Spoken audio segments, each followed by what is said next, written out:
Why are the opposition parties, the Kuomintang or KMT and Taiwan People's Party TPP, are rushing these reforms right now? The only reason I can think of is the fact that they have the numbers. I guess with the election result from January, uh, with the split executive branch, legislative branch, you kind of have an expectation that from a parliamentary strategy themselves, they would be pushing these type of things. At least the two of them, right? Because there's no assurance that the TPP and the KMT will always be together. So I guess for them, it seems like this is a this is a project, so to speak, that is, I would say, a low hanging fruit for them. What does the opposition think the bills can bring to Taiwanese society?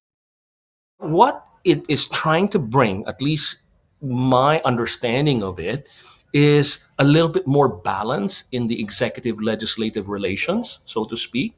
As you know, Taiwan has a semi presidential system wherein the executive branch definitely is stronger than the legislative branch. It's quite unlike the system of the United States presidential system, wherein you have a strong legislature as such, and the check and balance is much more evenly keeled.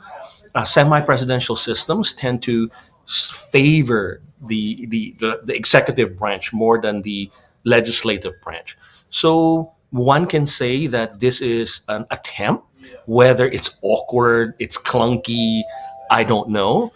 So, the DPP and the anti reform protesters are worried that the checks and balances that you mentioned would be disrupted now that the legislature may breach other branches' authorities. What's your take on that? I'm not sure if it's necessarily overreach.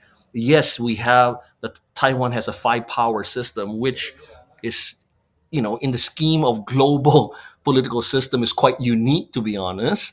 But whether it encroaches on the control yuan's authority, I can't say. I will leave that for the constitutional court and the justices to interpret if the DPP or the government decides to bring this case over, right? Whether it's an overreach in the sense of the legislature.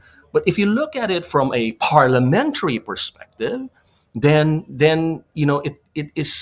it's normal behavior by parliament to be able to exert some control, or at least have some control of the executive.